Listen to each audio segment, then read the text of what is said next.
verse 9 says, the prophet Ezekiel was commanded by the Lord to call forth the winds to come from the four corners of the earth and to blow upon the dry dead bones.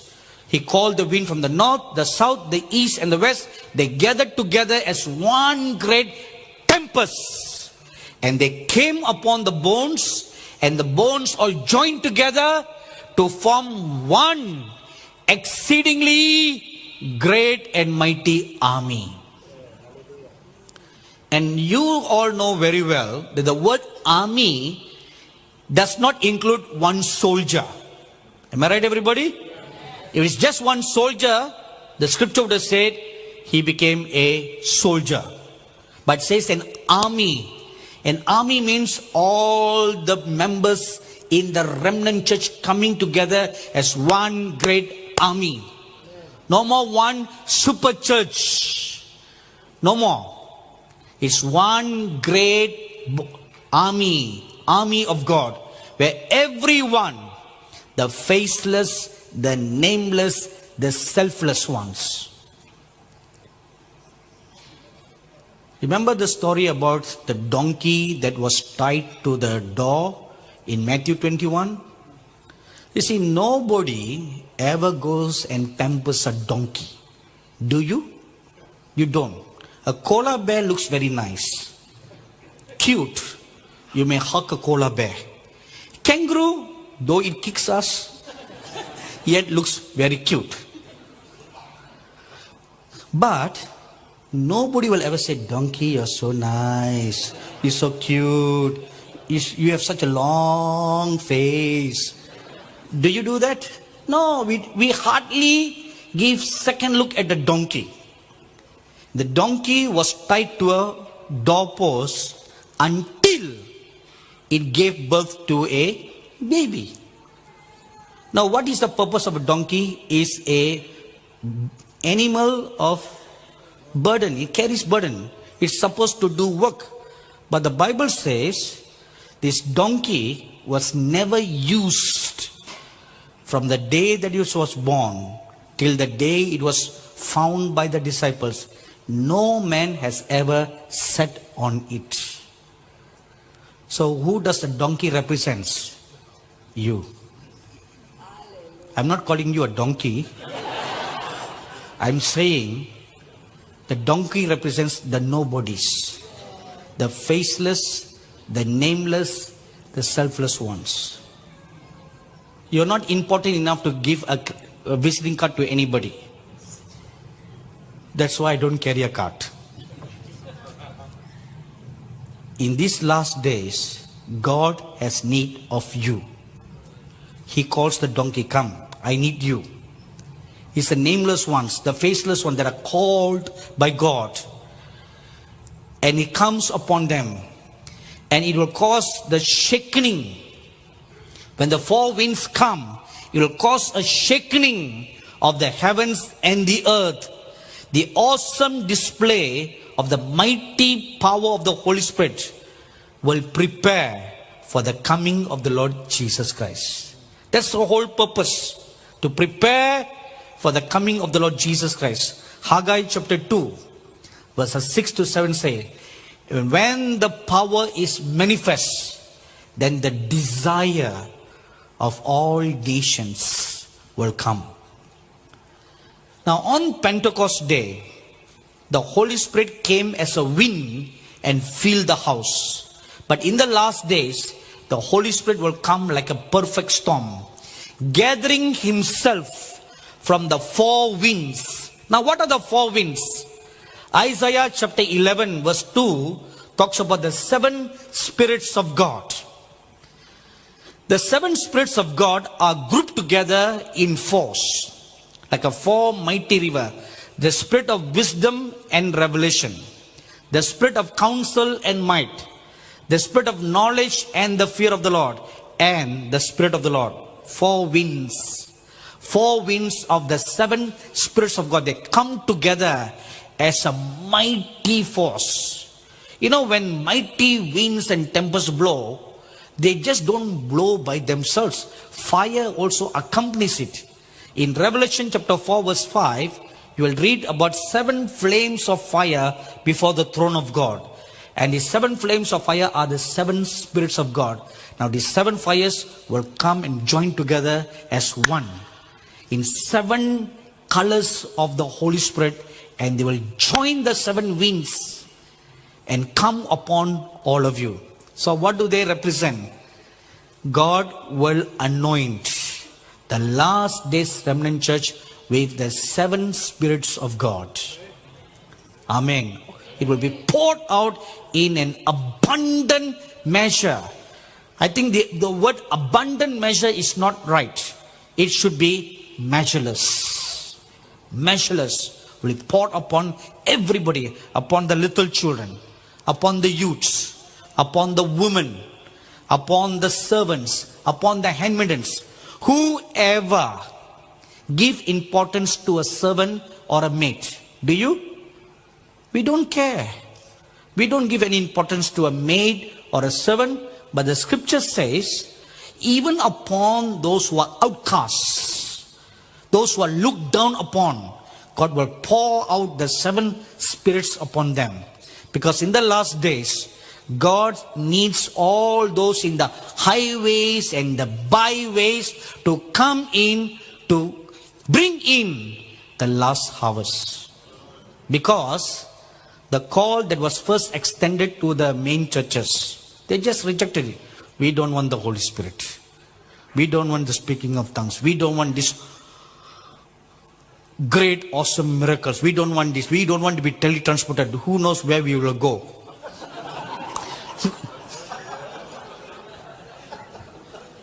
We don't know all that. So scary. Oh, worse still, we brand them all as of the devil.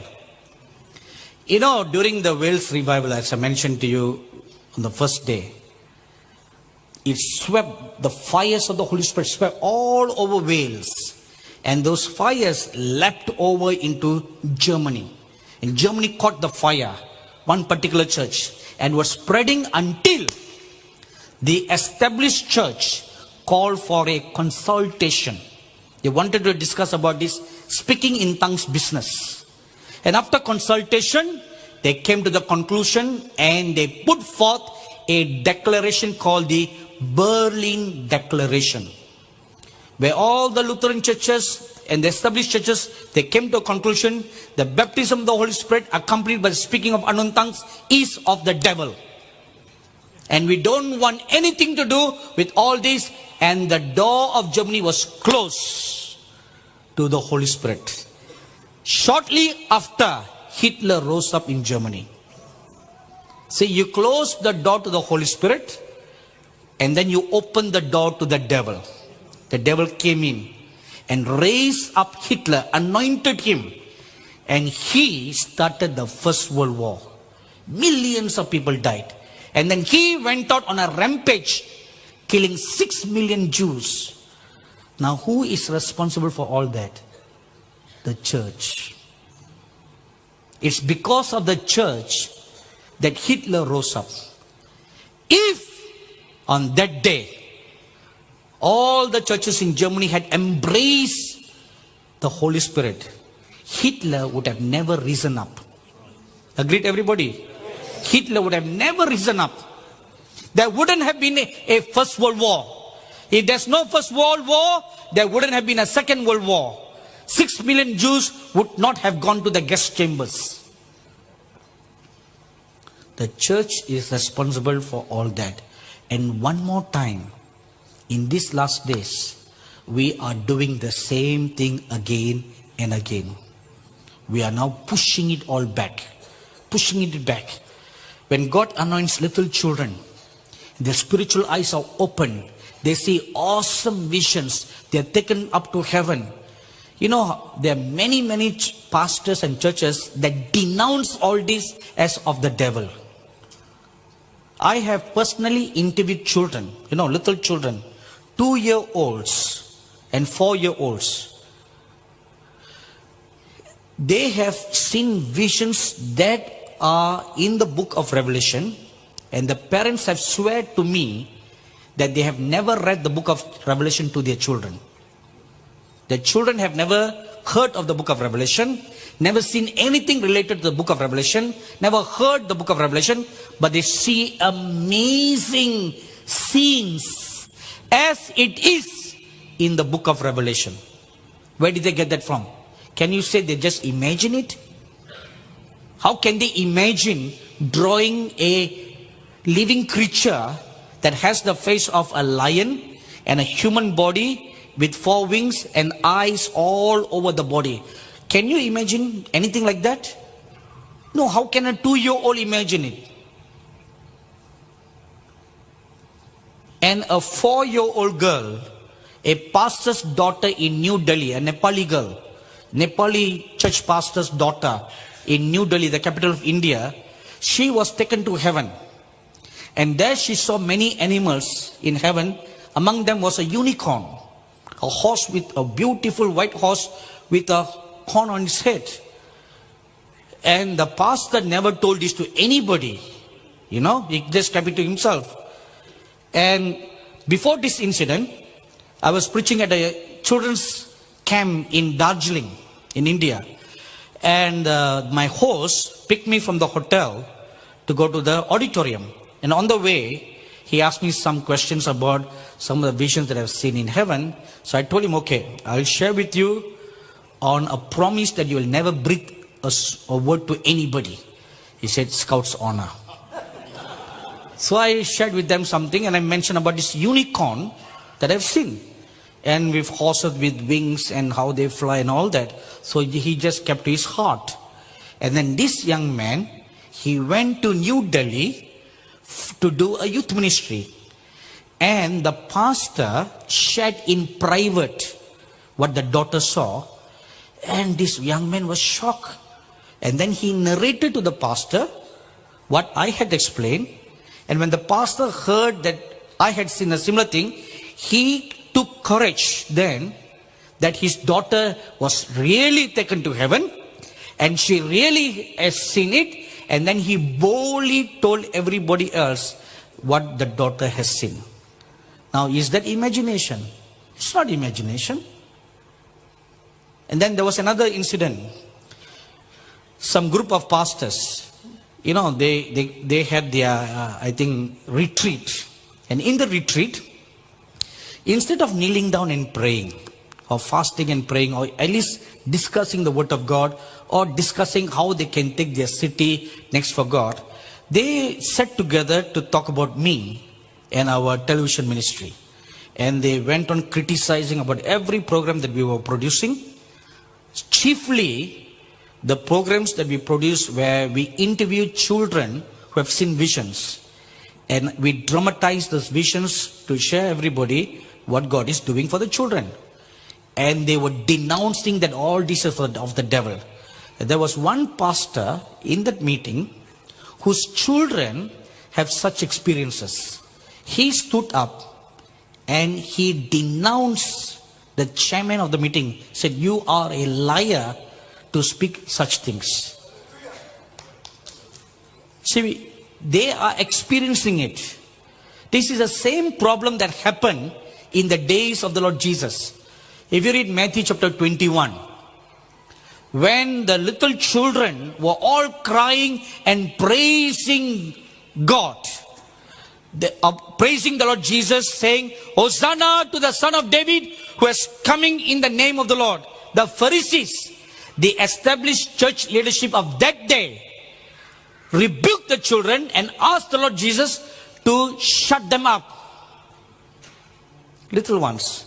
See, when the big ones or the older people, when they sang, these people had no problem. But when the babies, the sucking babies and little children, when they lifted up their voices to sing the praises of God, it somehow discomforted the established church leadership. You know why? All the devils in them began to tremble.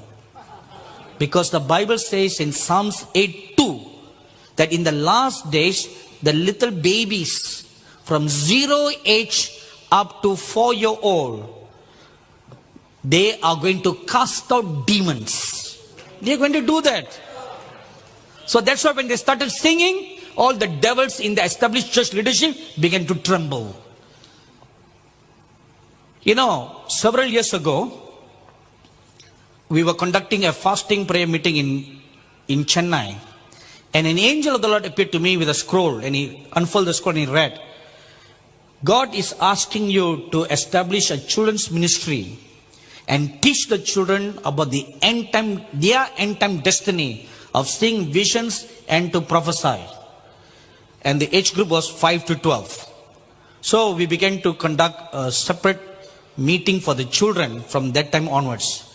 Then he also added that the babies, those who are still drinking milk from the mother, from 0 age right up to 3 years old, they are going to cast out demons. And this angel pointed this scripture to me, Psalms 8:2. So that day in the meeting, I made this public. I told everybody what God is going to do. Therefore, we are going to start these new ministries for the children. There was a mother who came from another city in India called Bangalore. And they have 2 children, one a 10-year-old girl and a small 1-year-old baby that she was still nursing. So the mother heard what I just said. She went home, and they have a servant girl, a 13-year-old girl who is their relative. This girl does all the housework in them, and this girl was a demon-possessed girl. Now, to make a long story short, and she would do all kinds of demonic activities in her house, and nobody knew it was actually this girl who was demon-possessed, until one fine day, the aunt realized that her niece was really demon-possessed. And the aunt didn't know what to do with a demon-possessed relative. So one morning, she carried her baby. By this time, this boy is 1.5 years old. She carried the baby down to make milk for him. At that moment, this servant girl came out of the kitchen with a feeding bottle in her hand. This little boy, he looked at the girl.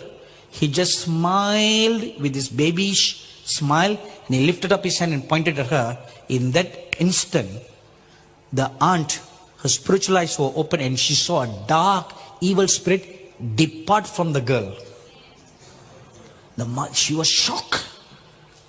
She was shocked. And then suddenly she remembered what I preached, that the babies will cast out demons. And she saw with her own eyes that scripture, Psalms 8:2, coming to pass. These are the days. Have you ever heard anything like this in history before? No. Eyes have not seen, ears have not heard, neither has it entered into your mind what great and awesome things God is going to do in the last days. These are the powers of the age to come. I was told very strictly by the Lord, prepare the children for their destiny. What is their destiny? To see visions and to prophesy. Little ones. And that's what we do in our ministry in India. We have several programs that we telecast on Angel TV that are specially designed to train them for the future, for their destiny. And we also have a weekly a club called Malakutis Club. Malakutis means Angel Kids. Every Saturday afternoons from 3 to 5, we have 2 children group. One for 2 to 4-year-olds and the other from 5 to 12-year-olds. And we prepare them towards their destiny. And these children see amazing visions like nobody else. Every time they gather together, every one of them sees the Lord Jesus walking as a Lion of Judah in the meeting. Every one of them. And once I tested these children, I saw the Lord Jesus Christ, and I asked the kids, okay, how many of you sees the Lord? Everybody put up their hands. So I asked them, show me the exact location where the Lord Jesus is standing. And every one of them pointed their finger to the exact location where I see the Lord Jesus Christ standing. If I didn't say, how can all the children point their finger at the same direction? So they are not lying, are they? This is their destiny. Not just coloring or drawing. Okay, draw whatever you like. And they all draw a Pokemon monster. You know, the Pokemon is now a craze in the world. Do you know how the founder planned that?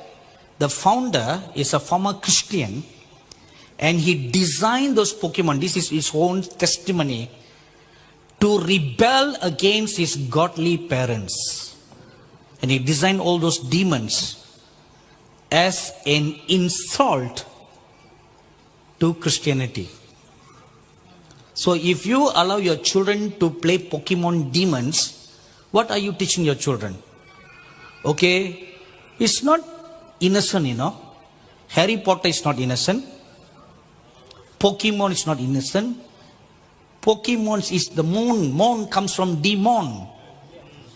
You see, poke the demon. That's what it is. And it's not innocent. Casper the friendly ghost is not friendly. A ghost is a ghost. I grew up watching Casper the friendly ghost. At that time it was friendly, but now I know.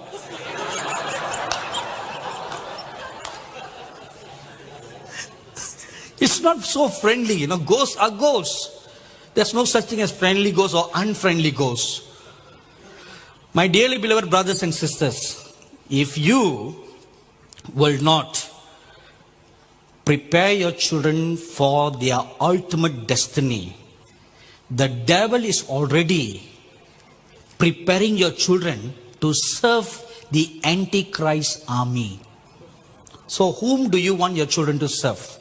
The army of God or the Antichrist army?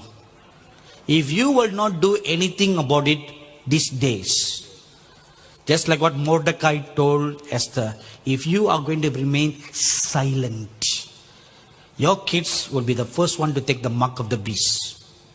Because their mind has already been programmed by the demons. Already all programmed.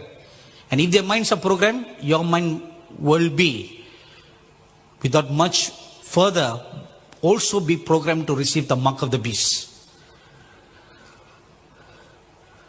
So the final manifestation of the Holy Ghost will be in great power and great glory.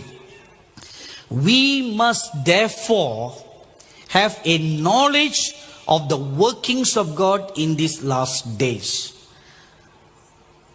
How are the gifts going to manifest? You know, we mentioned earlier that everything works by faith. Translations by faith. If it is by faith, why go through a seminar? This is what God is going to do. But we need to have the knowledge. Like I mentioned to you earlier, Michael was able to have all these wonderful experiences because someone who had plowed the land wrote a book. And through the book, Michael was taught, Michael was tutored, Michael was trained how to enter into the realm of being translated. Somebody taught him. Somebody trained him. That's the purpose of all this. Schools of translation, schools of prophets. The purpose is to teach you how to engage in the truth so that you will not be deceived by the false. So now, what are some of the powers of the age to come? Now, we are not able to go into great detail, but whatever that's written in these last days, 7 horns anointing is in a greater depth of the powers of the age to come, which I'm going to share shortly right now. Number 1, our bodies will be infused with the power and the glory of God. Acts chapter 5 verse 12 to 16. The power and the glory was so infused in the body of Peter, so much so, when he walked on the streets, his very shadow touching the sick healed the sick. How can a shadow in the natural heal anybody? It's not the shadow, it's the aura. See, the glory produces an aura. I'm sure you're familiar with that. It's that aura. When you come within that perimeter on the ground of that presence, the aura of God, you are healed. So that is the first one. That is why you read in Exodus chapter 3, verses 2 to 5, when the prophet Moses came within the vicinity of the burning bush, the angel told him, remove your shoes. He came within the aura of the presence of God. And the presence of God is holy. Again, you read in Joshua chapter 5, verses 13 to 15. An angel of the Lord appeared before Joshua, and this powerful angel carried the very presence of God. So when he came near, the first thing, as soon as his feet touched the perimeter of the aura of the glory and the power that this angel was carrying, the first thing he was told, remove your shoes. You are standing on holy ground. See, that is the power and the glory that will be infused in your body. Your very body becomes like what the Apostle Paul calls, we bear the excellency of the power of God in earthen vessels. That's what he meant. In earthen vessels, we carry it. Your body becomes infused with the power and the glory of God. Secondly, healings and miracles that come by staring. Numbers chapter 21, verses 5 to 9. When many of the children of Israel were bitten by fiery serpents, God told Moses to make a bronze serpent, put it on a pole, and everyone who looks at the serpent, they will be healed. Nobody touched and nobody prayed for them. Just by looking at the serpent, they were all healed. In the year 1984, I went to a small village in Chennai called Arumbakam. And we entered into this house to pray for someone, and together with two of my associates. For some reason that day, when I came to the house, the other two associates went into the house, but I just stood at the doorway and just looked in. Till today, I do not know why I just stood at the doorway. In the house, there was a jute cot, and a 4-year-old boy was seated on the on the cot, and he looked at me. As soon as he looked at me, he screamed and he started crying. You know, I have an anointing on my face. Sometimes I scare the daylights out of children. You know, the moment they looked at me, they scream and they shout and they run away. So this boy screamed and he shouted and he ran past by me and to where his mother was. And after that, I entered into the house. And a short while later, the mother came screaming and shouting, "What did you do to my son? What did you do to my son?" So we were all looking at each other, wondering what we do to our son. We never do anything. It was this boy. He did something to me, not I do something to him. He was the one who looked at me. He screamed and shouted. And then with tears running down her eyes, the mother said, "My son was born lame. He could never walk. How is it that he's running? What did you do?"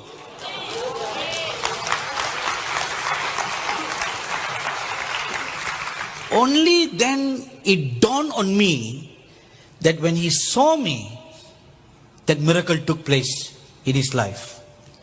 So this is an anointing that God will pour. One of the powers of the age to come. You see, when you have multitudes of people, it may be quite impossible to reach out to all. But any one of them was sick, they will just look at you. You can just say like what Peter said, "Look at me." That's not pride. You know, before God gives you this kind of glory, He first kills you. So you are trusted with this pride that you will not, this glory, so that you will not be prideful. You read in Acts chapter 3, Peter looked at the lame and said, "Look at me."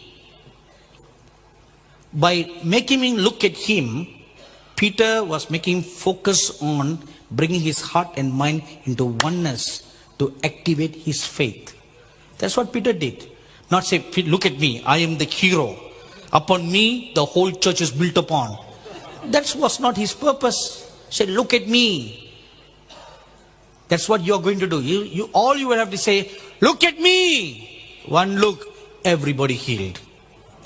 That's what God is going to do. That one of that anointing. Number 3, supernatural speed. That's what I'm doing right now.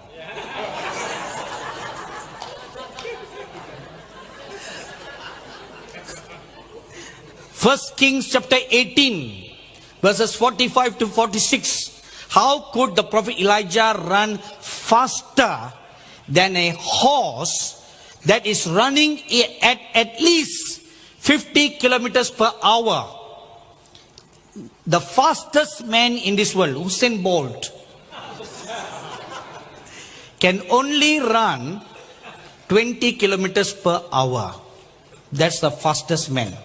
Here the horse is running at least an average of 40 to 50 kilometers per hour. So even if Usain Bolt and the horse start at the starting block, Usain Bolt is in no way can beat the horse.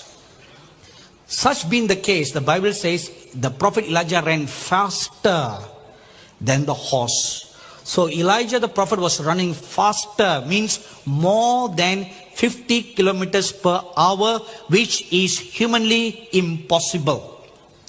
But when God pours His anointing, you will have supernatural speed to run from place to place.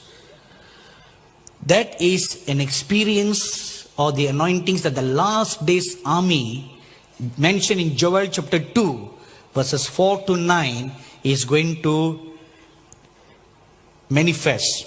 Number 4, supernatural transportation. Now this is where our dear brother Dr. Bruce is a forerunner in this field, and our dear brother Neville Johnson has many rich experiences in this field. Now, supernatural transportation in 3 areas. Firstly, you are translated alive bodily to heaven.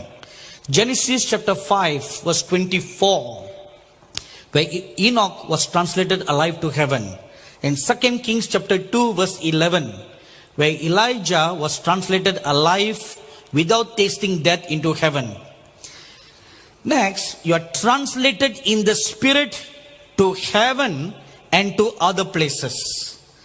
An example, John in Revelation chapter 4 verse 1, and the Apostle Paul in 1 Corinthians chapter 5 verse 3 to 4, and Colossians chapter 2 verse 5, where the Apostle Paul was translated in the spirit to the Corinthian church and to the Colossian church where he has never been in the flesh. And we also read in 2 Corinthians chapter 12 verses 2 to 4, where the Apostle Paul had experience of being caught up to the third heaven. Secondly, translation in the soul.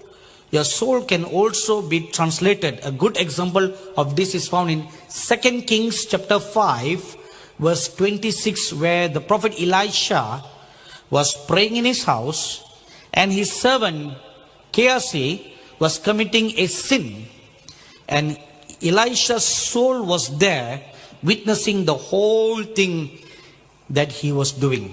And he says, "When not my heart with you." The word heart in the Hebrew means soul. So his soul went and saw what he did. So translation that takes place in the soul. And translocation in the body. Now that's what chiefly Dr. Bruce is going to teach in November. So you please book your seats right now, because seat belts are fast selling and the registration is going to close very soon. You will not get another opportunity like this to have Dr. Bruce come to Sydney to teach these lessons. Translocated in a bodily, in a physical body. A good example is Elijah the prophet.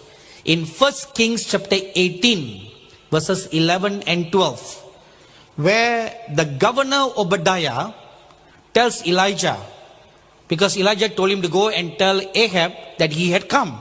So Obadiah tells him, you know, if I go and tell Ahab that you had come, and by the time I go, the Spirit of God would come and carry you and bring you to some other place, and then I will not be able to find you. It was a very common knowledge in those days that Elijah frequently had translocation experiences. Even when he was carried bodily, in 2 Kings chapter 2 tells us, the sons of the prophets insisted that they go all over the mountains to look for him, because it was a common knowledge that Elijah frequently translocated. He's the only one among all the prophets that are at least mentioned in the Bible who had this experience of being frequently translocated. Secondly, we have a very famous New Testament example, Philip, in chapter 8 verse 39, where he was physically translocated from a place in Gaza, Azotus, or is it Gaza? Gaza to Azotus, a distance of 28 miles in one split second. One split second, translocated. And the third example is our Lord Jesus Christ himself. In John chapter 6, verses 15 to 21, there was a tempest on the waters, and the boat was topsy-turvy. All the disciples were scared. And the Bible says, as soon as the Lord Jesus stepped into the boat, the Lord Jesus, the 12 disciples, and the boat all instantly translocated to the shore. Even the boat translocated. So there you have three examples in the Bible about the absolute surety of being translocated. You know, in the last days, can I share some of your experiences? You know, Brother Neville Johnson has been blessed by God to have many, many wonderful experiences of being translocated. And those translocation experiences are not for, I'm so tired, God, today. And I got up late for work. Boom! Beam me up, Scotty! You know, it doesn't work for that purpose. One day, he has shared this publicly, so it's okay to say it publicly. He got up and he was in his living room to pray, and the next moment he found himself physically in Buckingham Palace. How do we know, or how did he know he was physically there? Because Queen Elizabeth screamed at him. If he was there in the spirit, she could not have seen him. If he was there in the soul, she could not have seen him. The very fact that he was there bodily is the proof that Queen Elizabeth screamed at him, and the first thing she said is, how did you enter into my bedroom past all my security guards? So that is a proof. He was there bodily. And God gave him a message to pass to the Queen. And after it was acknowledged, the next instant, he was back in his home in Brisbane. See, this is another work of these last days. And our Dr. Bruce tells of an incident very often. A pastor in the Philippines, he went out to the streets in Manila, and he was walking the streets, and he just felt like blinking his eyes. And when he blinked his eyes, he was in a very strange city, in a strange area that he never recognized. And then he saw a lot of people walking here and there, and he was at a junction of a street corner, and all the buildings look strange. They didn't look Filipino. So he was wondering where he was. And then he walked across the road, and there was a woman on a wheelchair, or a man. A woman on the wheelchair. And he just asked them, excuse me, where is this place? You know, if you walk into Sydney and you ask someone there, where is this place? they will think something's wrong with you. Isn't it? You are in Sydney, you should know where in Sydney. So that was the reaction from the people. Said, you must be nuts. Don't you know where you are? But again, very kindly, the men pleaded and they said, you are in Kuala Lumpur, Malaysia. This is Kuala Lumpur, Malaysia. He was shocked. One moment he was walking in Manila. In the blink of an eye, he was in Kuala Lumpur, Malaysia. And he was so shocked. And then he gained his composure. He shared the gospel to the woman. He prayed for her and lifted up a paralyzed woman from the wheelchair, totally healed. As soon as she was healed, he felt like blinking his eye. He was back in Manila. And the other famous story that I tell and I quote in my book is a pastor in Nairobi, Kenya. A very poor pastor. The Lord told him, go to London for the ministry. So he told the Lord, I don't have any money. How am I going to go to London? So the Lord told him, you don't worry, pack your bag, get everything ready and go to the airport on a particular day. So he thought God is going to send someone with a visa and with the money for travel and the air ticket. So he went to the airport, but there was nobody. No one to welcome him with a name card. Pastor. You know, they stand at the airport with a name card, right? Nobody was there. And the Lord told him, go into the airport to the men's room. So he went to the men's room and the Lord told him to go to a particular cubicle. He entered into a particular cubicle and he asked, Lord, what shall I do now? The Lord said, lift up your hands and just praise and worship me. So he was here in the men's room. He lifted up his hands at the top of his voice like Paul and Silas. He just praised and worshiped God. Everyone who come into the toilet to do number one and number two were entertained by this wonderful worship. And after some time, the Lord said, now stop, come out.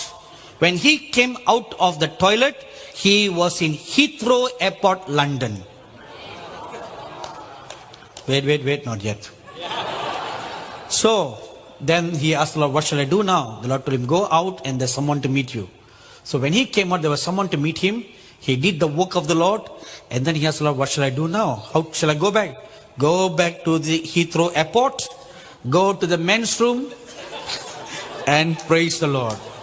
Now don't you go to the Sydney Airport and do that. Unless if the Lord tells you. So he went to the men's room in Heathrow Airport. He lifted up his hands and he praised and worshiped God. The next moment, he was back in Nairobi International Airport. You see, this is the anointings of translocation. That God anoints you for the work of the ministry. And that's what Dr. Bruce Allen is going to teach in greater detail in the month of November. So go and get all your registration forms at the book table. For lack of time, I encourage you, I'm not a very good salesman, but you know, we don't have time. I just have 9 more minutes before I should end up. I should say amen. So I encourage you to get this book. Let's all stand up for a word of prayer right now.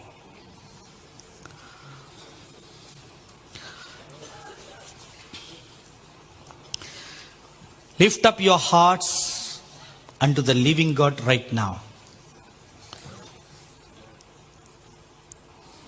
The chariot of God is in our midst. A golden chariot by the left side of this church against the wall. It's been there for the past several days.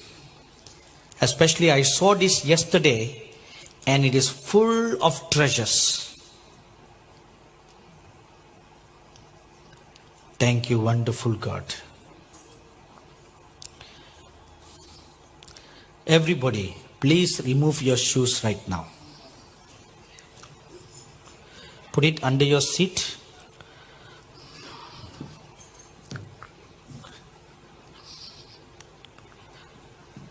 Everyone who is in this auditorium, please obey and remove your shoes. If you cannot remove your shoes, please leave this auditorium. Do not defile the presence of God. It doesn't matter whether you believe or you don't believe. If you don't believe, please leave. Lift up your hearts unto the living God right now. I see right now the train, the garment of the Lord Jesus stretched out, covering this whole auditorium right now. Just like how Isaiah the prophet saw the Lord high and lifted up, and his train, his gown, his robe filling the whole area. Thank you, wonderful God. Thank you, wonderful God. Now bring your heart and mind into oneness. Don't think about anything else right now. Forget about all other things. Don't let your mind to be diverted to anything right now. Let's all be united. Let's all our hearts be united. Even though time may be tickling, please do not be disturbed by that right now. Thank you, wonderful God.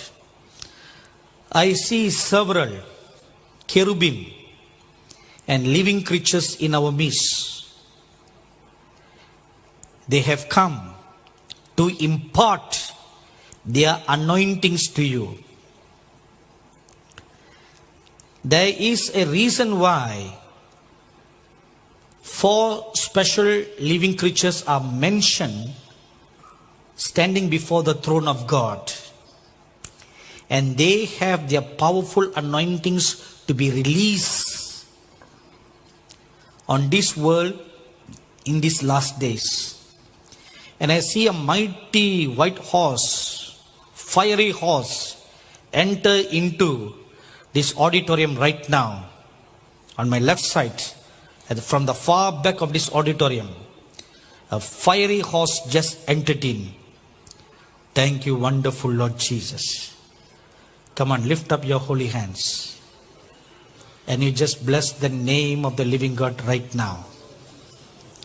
Glorious Jesus. Many, many treasures have been placed on the stage. Healing gifts placed on the stage. Bodily parts for your healings, for your restorations, recreative miracles have been placed on the stage.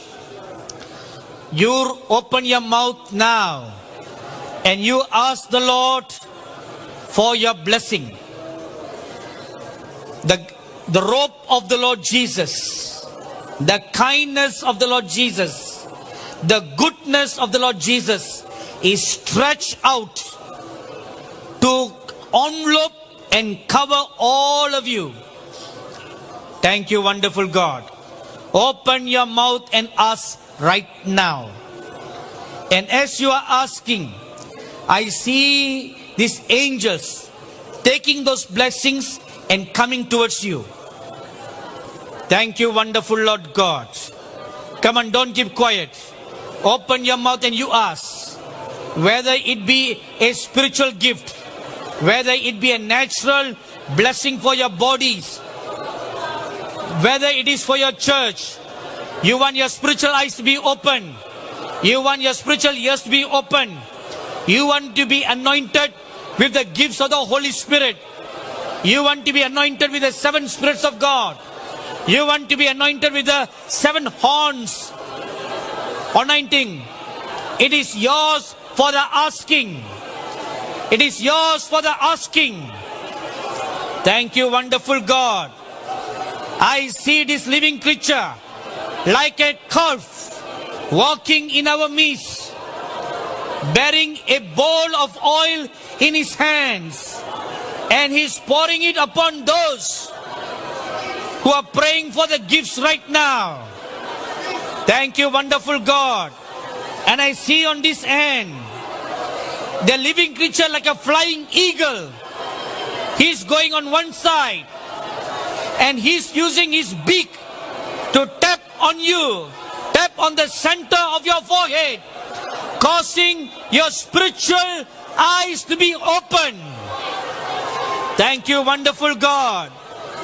And I see this living creature like a man is walking towards you with a scroll in his right hand, and he's stretching out the scroll to put into your heart.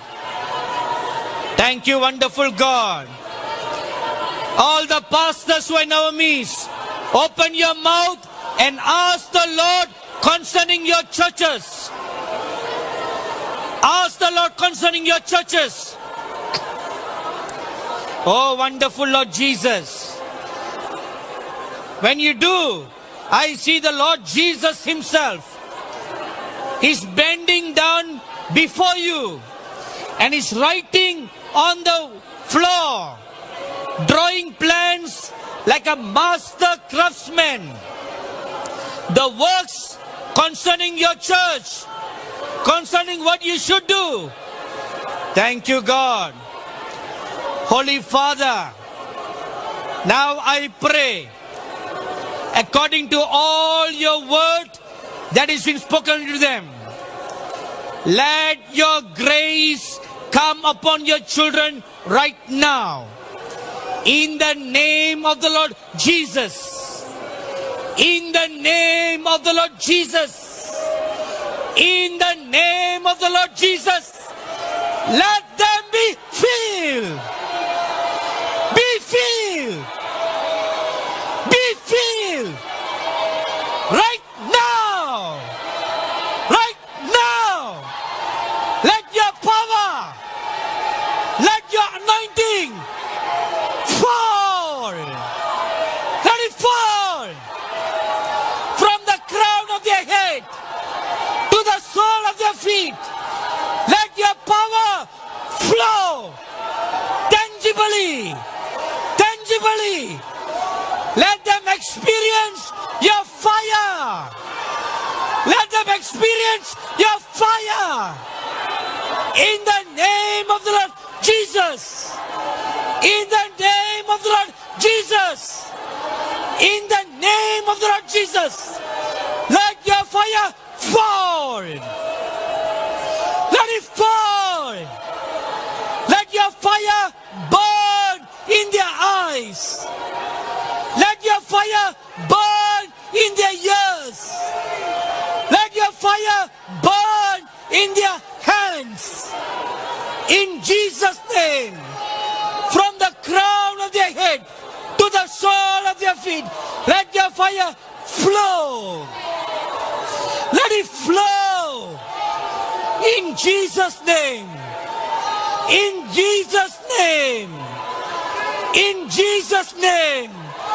I command them, be healed. Let them all who need of healing be healed. Right now. Right now. Flow. Flow, Spirit of God. Let them tangibly feel in their bodies the power of God flowing mightily. Let them be shaken. Let them be shaken. Let their cup run over. Let their cup run over. Right now. Right now. Right now. Let them experience the power of the Most High God. Let them experience a tangible touch right now. Right now. Right now. Let them be caught up into the heavenlies. In the name of Jesus. Let wings of an eagle be given to them right now. Let them receive. Let them receive. Let them receive these wings of an eagle, that they may lift up their wings like an eagle to soar into the heavenlies.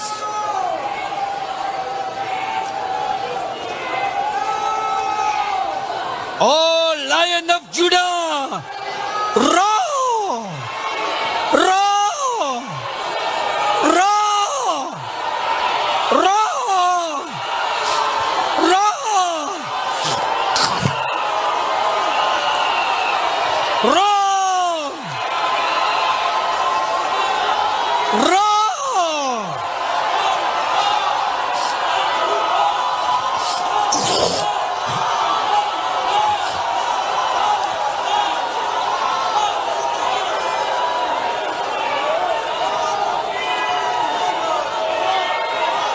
Thank you, God.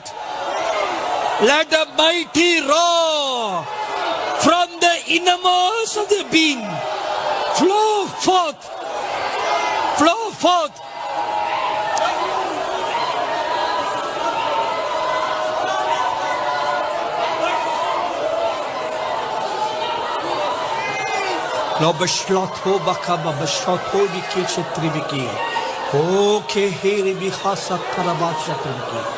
Almighty God. Okay, Libi Hasator Bishati. Meheke Sotor Vashatra Bakabashatra. Makilamasra Horbahashatrabiki. Oh, glory to God. I see a great trumpet stretch out from one end of this church to another end of this church. A great golden trumpet. Thank you, God. Now I pray in the name of the Lord Jesus. In the name of the Lord Jesus. In the name of the Lord Jesus.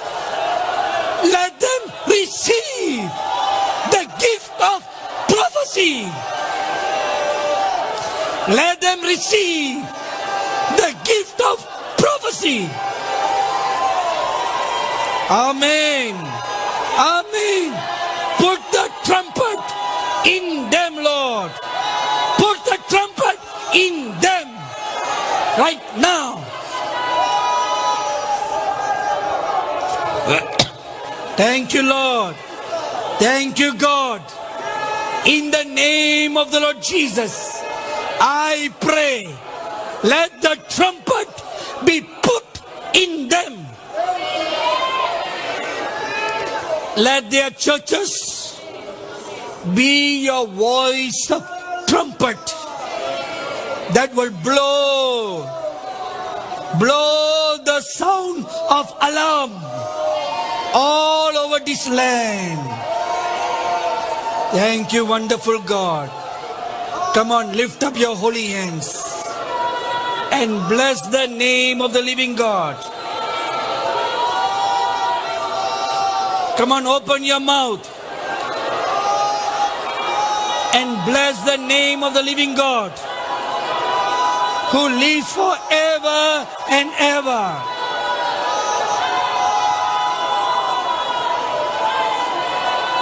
Thank you, God. Thank you, God. Come on, don't keep quiet. Open your mouth and give thanks. Give thanks. Oh, wonderful Lord Jesus.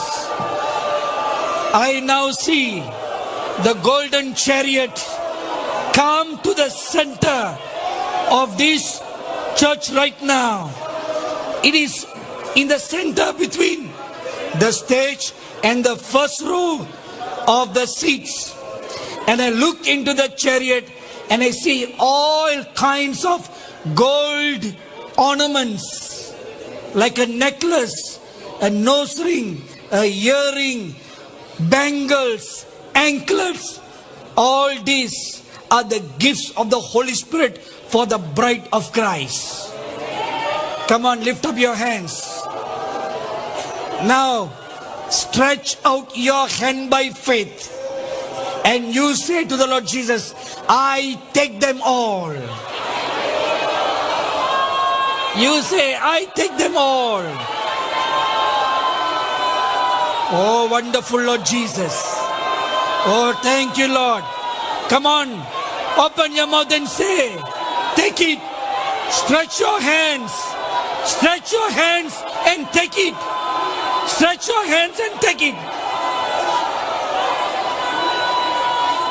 Thank you, Lord. Thank you, Lord. As you are saying it, I see the Lord Jesus put his hand into the treasure box and take out and he's giving to you. Hallelujah. Hallelujah. Come on, lift up your hands and bless the name of the living God. Bless the name of the living God. Bless the name of the living God. Open your mouth and give thanks to God.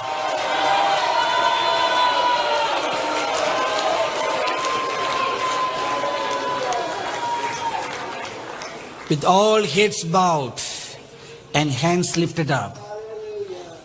Come on, open your mouth and give thanks to God.